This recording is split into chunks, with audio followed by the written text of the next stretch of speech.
What is going on, YouTube? Welcome back to my channel. Ooh, today's gonna be spicy.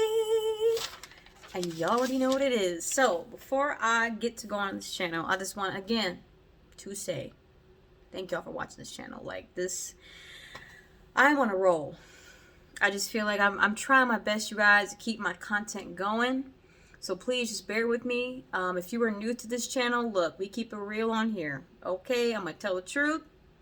Okay, I'm going to try to just tell God's truth the best that I can and the best of my ability. That's what we're here for. I don't edit my content. I'm just going to tell you exactly like I see it and just keep it real. Okay, first of all, I don't have time to do all that editing.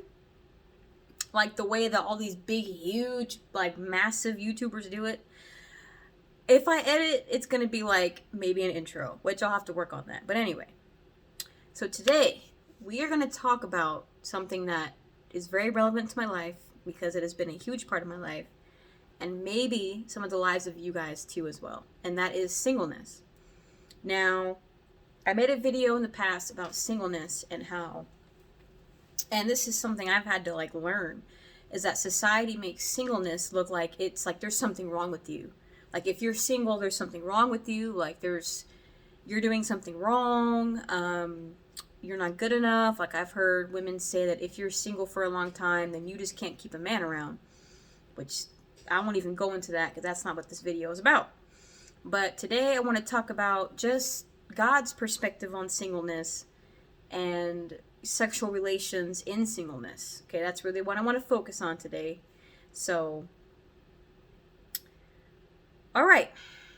Sorry, I had to just have like little brain fart, guys. Sorry. All right. So I'm just going to get into it. So today I wanted to go into 2 Corinthians chapter 7. So if you have your Bible with you, let's just go to 2 Corinthians 7. Okay, because this is a really important chapter, at least when it talks about sexual immorality and marriage. So I'm just going to turn my Bible there, and I'm just literally going to read, excuse me, 2 Corinthians 6. It's not 7, but 6. So just for those of you who don't know, so 1st and 2nd Corinthians are written by Apostle Paul. These were letters to the people of Corinthia. So a little back history on the people of Corinthia. So the church, during this time frame, the people of Corinthia really didn't understand the importance of sex and your spirit. So they thought that sex was something equivalent to like being hungry. So like if I'm hungry, my brain is going to go and get something to eat, right? If I'm thirsty, I'm going to get some water, right? That's just human instinct. If I'm hot, I'm going to sweat. If I smell bad, I'm going to shower, right? So basically what he was addressing in this was that sex is not separate from your spirit. And he also continues to explain just sexual immorality in general. And he does touch on the topic of singleness. So I'm going to kind of touch on all three of those. But I just really wanted to start off again in 1 Corinthians 6. So we're just going to kind of go about halfway down the chapter, starting at verse 12. Okay, this is based off of the military Bible that I got. So this is actually the New International Version, or I'm sorry, New Living Translation, military version. So your New International Version or King James Version will be different. So if you have that, just try to follow along as well. But I'm going to start. So again, 1 Corinthians 6:12 is where I'm going to begin. So this is just where he talks about avoiding sexual sin. So you say, I am allowed to do anything, but not everything is good for you. And even though I am allowed to do anything, I must not become a slave to anything.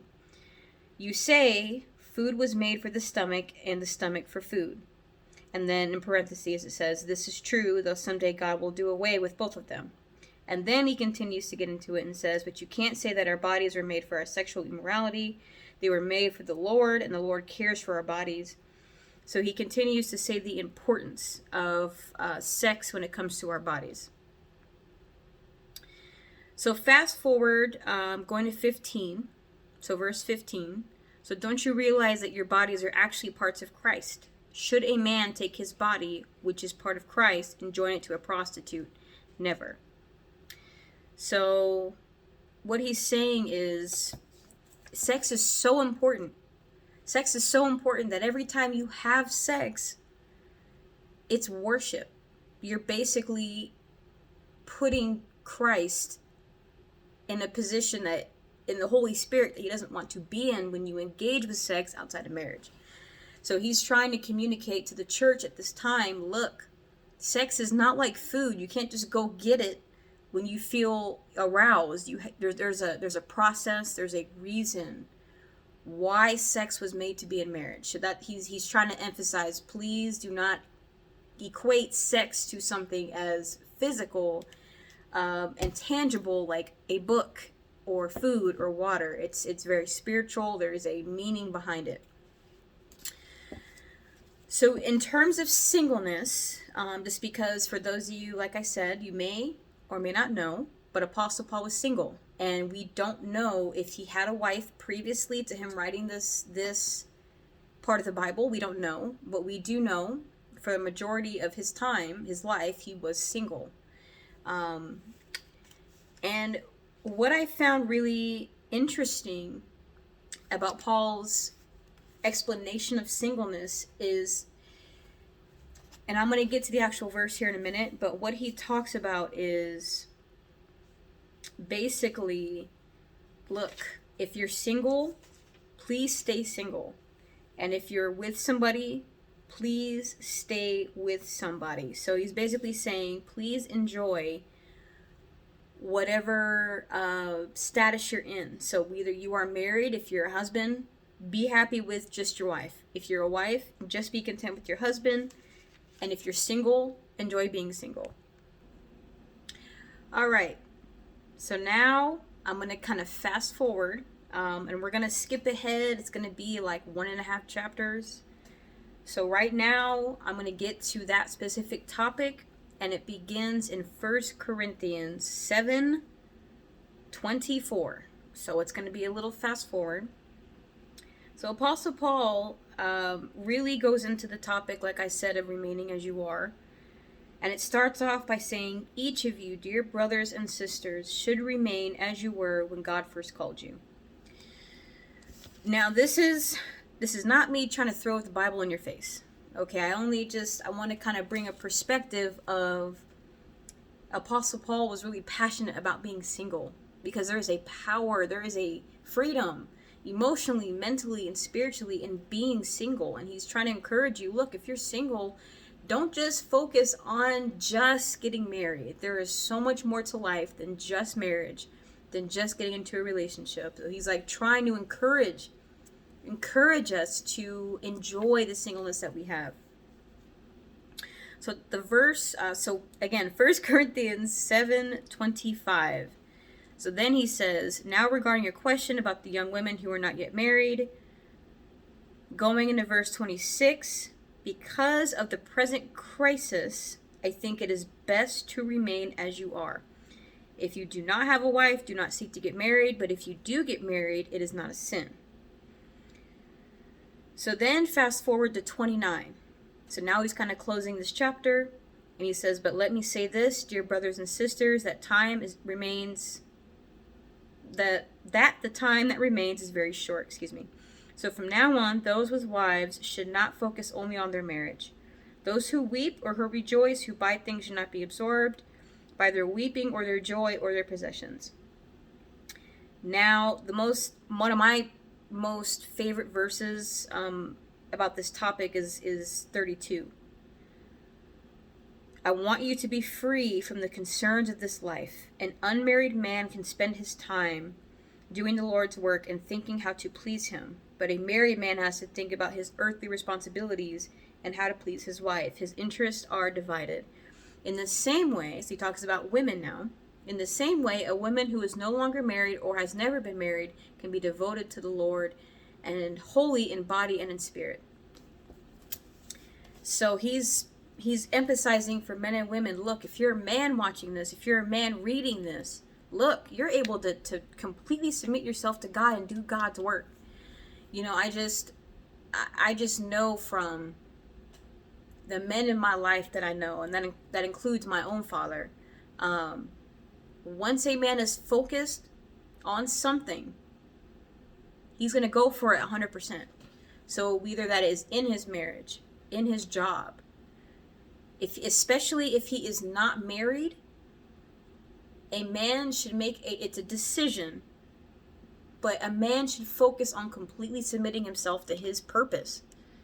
And truth be told, when a man is really devoted in his purpose, there's just nothing that can stop him, honestly. I mean, so Apostle Paul is saying, look, if you're married, your interests are going to be separated in between what you should be doing for God and how to please your wife.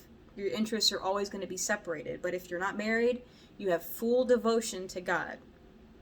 And then he continues to go for the women and say, if you have not gotten married to a man, your body is holy and pure for God. And if you do get married, it's going to be separated in how to please him and how to please God. So your interests are also going to be divided. So really what I feel this is saying is, when you're single, this is a season that you only get, maybe not, maybe so, but it is usually one-time opportunity in life until you get married. Because once you get married, there is going to always be a division within you that you want to do your purpose and you want to serve God, but then you also have to remember you're married and you have to serve your spouse. You're always going to be here or there. It's never going to be combined ever again. So that is just my interpretation of singleness from a single man in the Bible. Okay, Jesus was single, Apostle Paul was single. So I'll let that encourage you also. For women, for myself, who feel like, man, God doesn't understand how it's like to be single. How could he possibly understand that I have been single for this long, or I've been divorced for this long, or widowed for this long? Listen, if there's anybody in the entire existence of anyone that knows what it's like to be single, it is Jesus. Remember, he was single for his entire life. So there was just a part of him that he understands. There's nothing he does not understand about being single, okay? So whenever you feel like as a single person you don't feel like you're worthy, or you don't feel like you're good enough, just try and find a reason to open yourself up. Be open to Jesus. Call out to Jesus and just have him guide you and teach you, because it is a journey. I say singleness is a journey because it is literally a journey. It is a daily journey, and it looks different for everyone. Everyone. Okay? I'm not here to judge you. I'm also not here just to shove the Bible and just shove it down your throat. I'm not here to do all that. I'm just here to give you a different perspective on singleness from the biblical perspective. I'm going to close this video, and I just want to leave this video on a good note. That be encouraged. Being single is not the worst thing in life, and it's not the only thing in life. If you're single, just like Apostle Paul told us, try to see it from a perspective that this is the best time to fulfill your purpose, is right now. Right now, because once you do enter marriage, there are going to be boundaries that you have to obey. A good resource, and again, I'm not promoting, I'm not advertising officially, this is a recommendation, but for anybody who wants an even deeper biblical perspective on singleness, a good resource to use is Tony Evans' Kingdom Single. Such a good book. I am in the process of reading it again for the second time. Very good book. Deeply biblical perspective about singleness. What it means, what it looks like, how you live it. Different single people in the Bible you know, from Apostle Paul to Ruth to Jesus himself to, can't think of any more right now, but there are a ton of people who were single in the Bible, and then some who were single forever. There's a story in the Bible of a young lady whose father had prayed, "If you allow me victories over my enemies, I will give you the first thing that walks into my door." And the first thing that walked into his house was his daughter, right? His daughter was a virgin forever, for her entire life. So that is a story in the Bible as well. So there are a ton of examples that you guys can read in this book about being single, and it's also in 1 Corinthians, which is really great in terms of that topic. So I hope everybody, you know, that watches this video really learns something. I'm learning something. I'm still learning every day. So please be encouraged that singleness is not the worst thing in life. The worst thing in life is being married to a man or woman that is just going to hurt you and neglect you and disrespect you. That is the worst thing, okay? But on that note, everybody have a good day and God bless.